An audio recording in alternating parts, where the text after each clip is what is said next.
Hi everyone, it's Angelica Alen here. I am a wellness and lifestyle expert, and I help people make small changes that will compound into massive impact in their lives physically, emotionally, and spiritually. I'm here today with Anika Brizuela.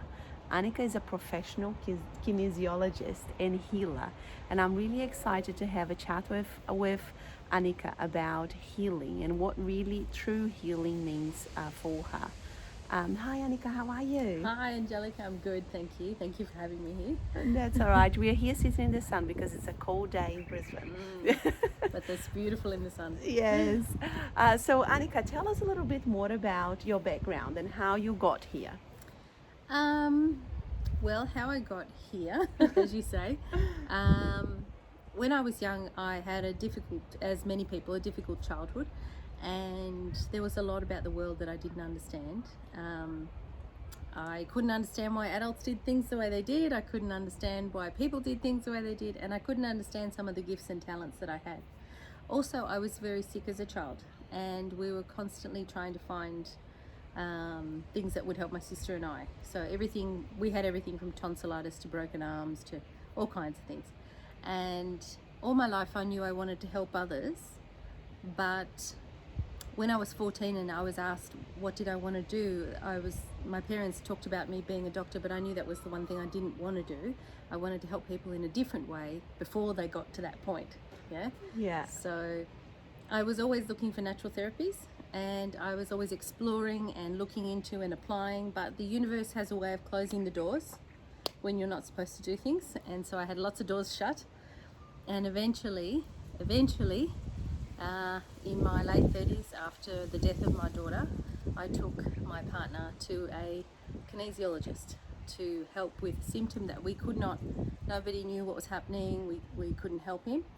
And within the first 10 seconds of the kinesiologist communicating with his body, we both stopped and we looked at each other and we went like this, and the kinesiologist said, "What's wrong?" We said, "Nothing." We just realized this is what Anika has to do. Wow, amazing. So I studied kinesiology. Amazing. And what was so, you mentioned that how she talked to his body. What happened like in that moment? Well, I, like a lot of people, I went to the kinesiologist without any real idea what kinesiology was. And he got on the table and she began connecting to his nervous system and having the muscles respond to yes and no, and to statements of truth and statements that weren't true. And basically the body was responding to her. Wow. And my mind blew, and I thought, oh my God, we can actually talk to the actual body that has all of your history and has the answer. And that was the beginning of my love affair with using the body as the indicator to speak for you and tell you what's going on. The wisdom of the body, right? The intelligence of the body is beautiful. So why would, you mentioned a little bit about that you didn't have any idea what kinesiologist was, and I think it's really good for you to explain to us a little bit more about how what it is and how you can help people. Yeah, so kinesiology, the word kinesiology is based on the word kinetics, which is basically working with energy. So the body has lots of different types of energy that run through it. We have electricity of the nervous system. We have meridians, which you may have heard through acupuncture. We also have, now quantum science is showing us, the aura and the chakras. And also we have the energy of the actual cells themselves. They've got little batteries inside them, if you like, produce their own electricity. So the muscle, for example, all muscles are connected, of course, to a nerve, which innervates them, which makes them move and contracts and expands, and lots of other things go on. And so the nervous system, when it encounters a block or an untruth, will release that. There'll be like a block in that nervous system message, and so you can follow the clues that your body leads you to. But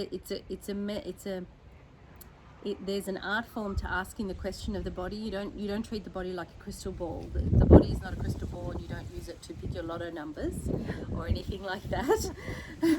You want to work always for the highest good of the person that you're working with, and you want to make statements, like this supplement, for example, is in my highest good.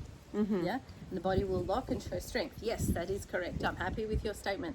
Yeah. You know, if it's not, you know, this supplement is for my highest good, the body, well, no, this causes me stress. This is not for me.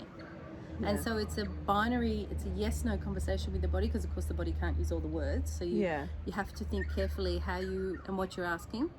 And also there is a way of working with the body which kinesiologists are trained in, and they can search for things that relate to the problem. So they can ask your body to tell you, in relation to this problem that you have, sleeping or anxiety or insomnia, whatever it is, in relation to that, is this connected to it? Right. And the actual energetics will either lock or unlock depending if it's connected or not. So there's many ways of getting to the truth of a problem through the body. So am I right thinking to say that by the time people come to you, they have already tried conventional medicine, and I can imagine that they have gone from one doctor to another.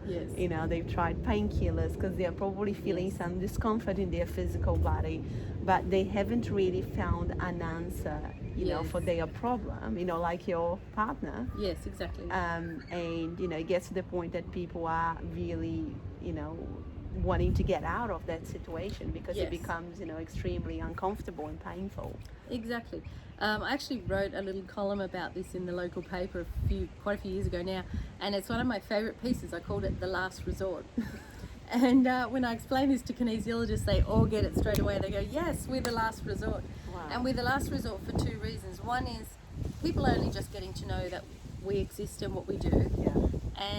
And so they come to us last because they've tried everything, like you said, doctors, painkillers, chiropractors, acupuncturists, everything.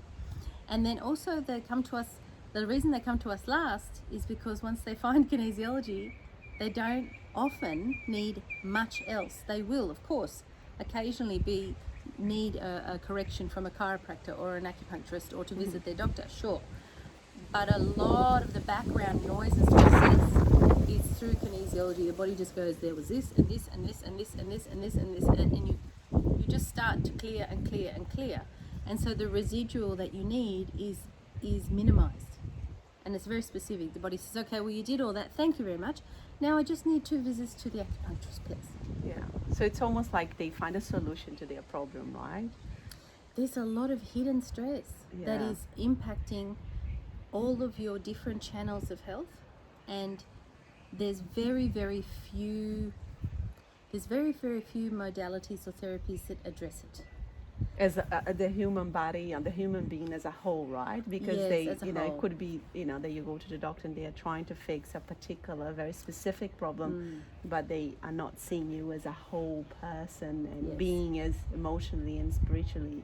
I know I found that for myself, that, you know, when I go to the gastroenterologist, they are only looking at my, you know, everything that happens in my digestive tract. And if you ask them any questions that outside of that, you know, they don't want to comment, they don't want to get involved, you know, and the oncologist the same, you know, they only want to talk about, you know, if the cancer is back, no, okay, fine.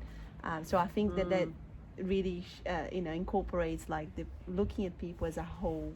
Yes, this is something that I really honor is very special about kinesiology, is it is about the whole person, and that includes your auric fields, your chakras, your history, your genetic history, even past lives. If it's something that you want to work with, the kinesiologist can work with you in that aspect, but doesn't have to. You're not going to have it, you know, forced on you or anything. But yes, it takes into account the whole person, and actually that's one of its major strengths, Angelica, is that I can ask the body, how do you want to fix this digestive system? And sometimes it is the smallest, simplest thing. It might be 200 mils more of water a day. That's it. You were just falling a little bit short, and you were getting headaches, and you were getting dry in the bowel and other things. But you wouldn't know that till you ask the body. And the way that the body will tell you what it needs is super specific and also always harmonious. So it will tell you need 200 mils of water or an apple or whatever, but it won't tell you need 201 mils of water. because the water's a simple example, but I use it. So here's your 200 mils. If you take 300 and your body doesn't need it, what do you have to do with the other 100? Yeah. Eliminate, yeah. Eliminate. Yeah. And what does that take? Energy. Energy. And so the 200 mils is beneficial, Yeah. but from 201 it's not beneficial. Not beneficial, yeah. Exactly. So if you take exactly what the body tells you, you actually, the only side effect is health. I tell people, look out, the side effect is health, you know. Wow. Yeah. Yeah, amazing. So what's the biggest kind of misconception you think that people have when they kind of, you know, comes to you and they're seeking healing, you know, like they, you know, by the time potentially they're desperate, you know, I just want to, you know, this problem to go away, I just want to be fixed and that's it. Yeah, well, I think one of the biggest misconceptions that we're dealing with in the Western world, and this is the Western world, is that health can be quickly purchased. It can be attained through exercises and diet only, and mind control, for another example. And also in the Western world, I find, because what's interesting is that you and I are from South America. Yes. We're from another country, and so we've seen other approaches to health. Yeah. But in the Western world, what I find is that people here are not alerted to the fact of maintenance. They don't maintain. No. They don't maintain physically, and they also, it seems there's a lot of people that don't understand how important it is to maintain, although we're understanding it more now, to maintain socially, emotionally, mentally. Yeah, there's a lot there. So, but the habit is not to maintain. The habit is, when it's broken, fix it. Yeah. And from the history, what we found is that people will want to go to somebody else and hand over the problem. Yes. And say, here's my problem, you're trained, aren't you? Here you are, fix it. And that doesn't work for many reasons. One is that Western medicine has decided to focus like a laser beam on parts of a person, which I understand. I mean, it's understandable that that's the approach. You want to know more, you know, you want to get in there. But eventually, it's a little bit like what quantum physics is discovering now is eventually, when you look close enough at the pieces, when you pull them apart enough, in the end there's nothing there. There's space, there's a gap. It's like Lego. Once you take the Lego apart, in the end there's nothing. So I think that's a viewpoint that we've been doing to date, and we've learned all there is to know about the physical side of things. What we haven't learned is how to pan back and look at the whole being and go, okay, well, we know about the little bits, but what about the big bits? And what can we change in the whole being that will help the whole? For example, my approach to healing is, you're gonna laugh. When I was at school, there's a long story behind this, but I won't bore you with it, although it is pretty funny. But I did have a long-standing argument with the principal of my school and my father. I wanted to do physics and biology. Yes. And they both insisted I do biology and chemistry or physics and chemistry. Yeah. My intuition was very clear. I did not need chemistry. I didn't need it. I didn't know why I didn't need it, but I knew I didn't need it. Anyway, long story short, I never ended up doing the physics part. I did the biology and chemistry, and then I dropped chemistry. So now what I do is I use physics and biology together to give people, to facilitate their healing. Then their chemistry corrects itself. Yeah. Because I don't have to get involved with that, not hardly at all. Maybe a supplement here, or water there, or something, Yeah. But not much. The human body knows way better than me how to fix itself. What I need to do, as every kinesiologist has to do, is facilitate the removal of the obstacles to the health and the healing function. Yeah. And that's it. That's it. So I didn't need to do the chemistry part. I knew I didn't need to, I just knew.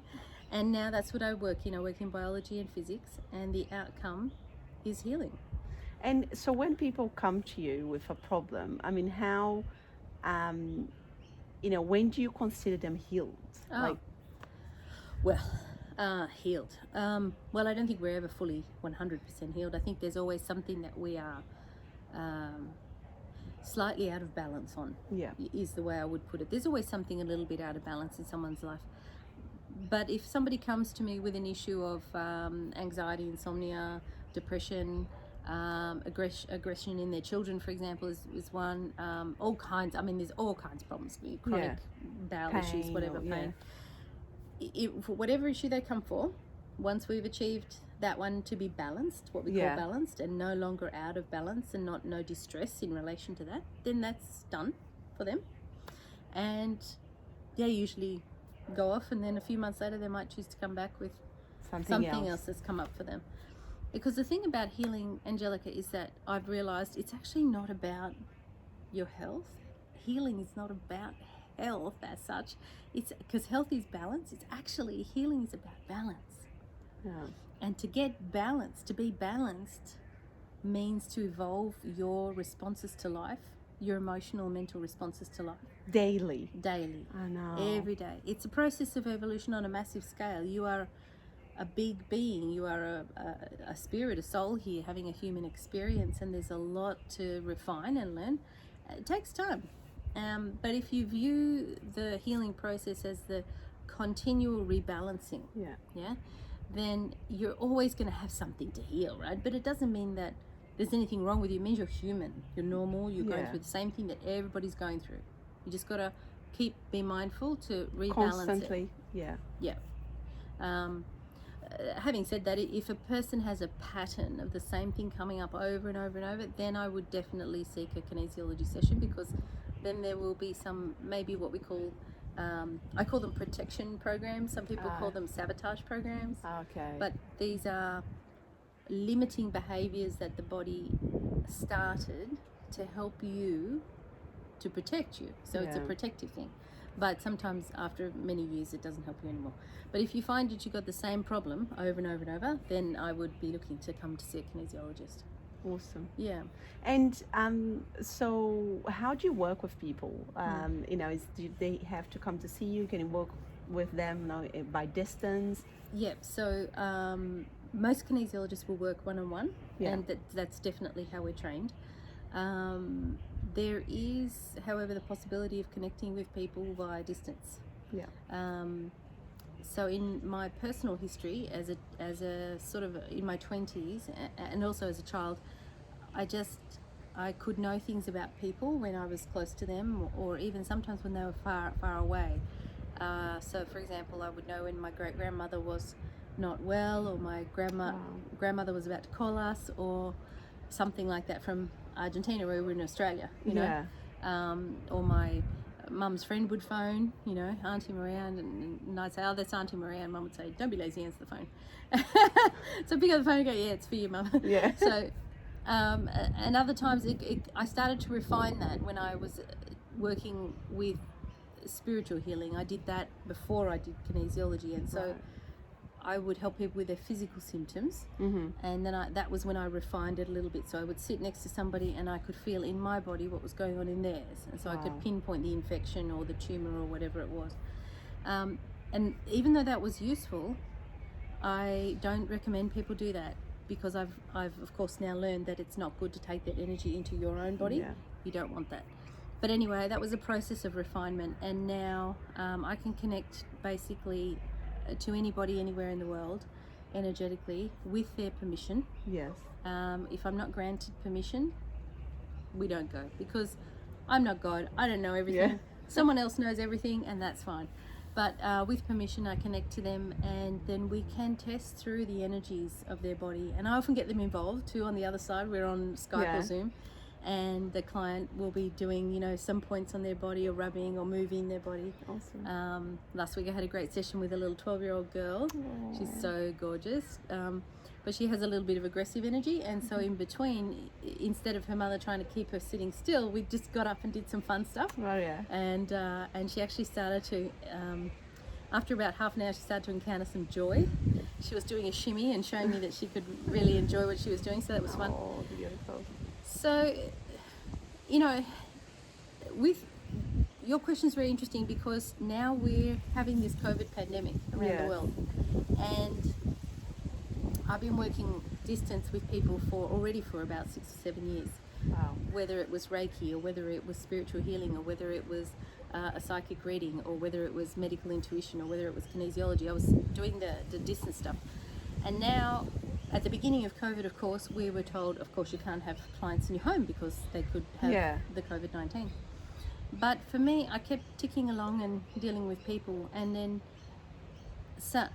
our association, or the governing bodies, one of them has said that they will allow us to do that as a standard, if you like, during this time.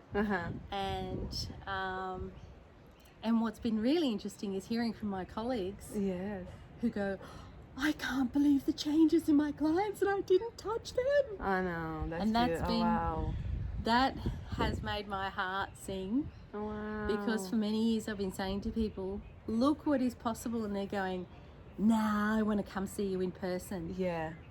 But it's almost a better result, because for many reasons, I think, but maybe the fact that they're in their comfort zone, that I don't have to be physically moving their body, which I don't mind doing when we're working, but because I don't have to do it, I can focus 1,000% on the other parts of them. There's a lot of details that come up energetically that maybe we would miss when we do the physical work, and also because I'm limited with time. Once the hour and a half is up, it's up, and all those fine things that you would have got when you weren't moving, you missed it because you were busy doing other things. And so they're changes. It's more focus, almost like more focus when you are, because there's no distractions, right? Exactly. Beautiful. And then if I am a results-driven person, I am hugely impatient, and so if I'm not going to get a result, if somebody doesn't get a result, then I'm frustrated.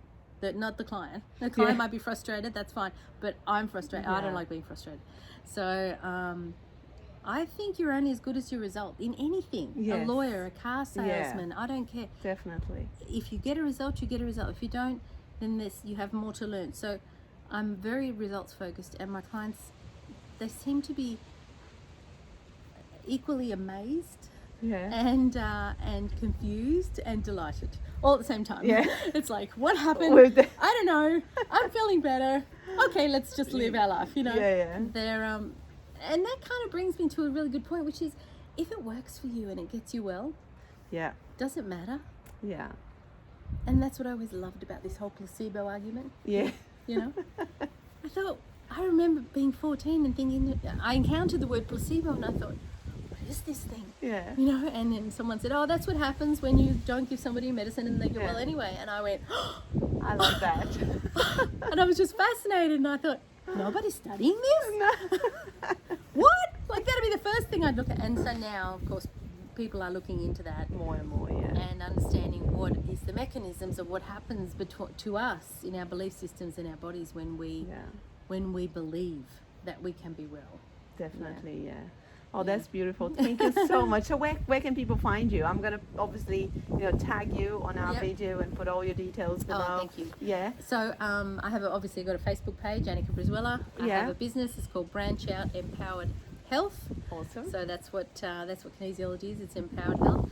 And that's my website as well. Branch Out Empowered Health. Awesome. Cool. Well, thank you so much for your time. Thank you, Angelica. It's awesome to have you here. Thank you so much for sharing with us your wisdom and all about the learning around healing. I think it's really important and relevant to highlight those things that we don't potentially come across on an everyday life, and there'll be people out there that they think that they have only one path and one choice.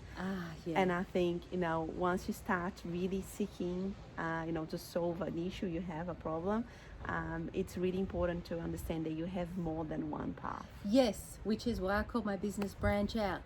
That's it. I love that. My favorite saying is, why not go out on a limb? Isn't that where the fruit is? So I encourage people to branch out, try it. It might just be the best thing you ever did. I know it was for me. So awesome. Thank you, Angelica.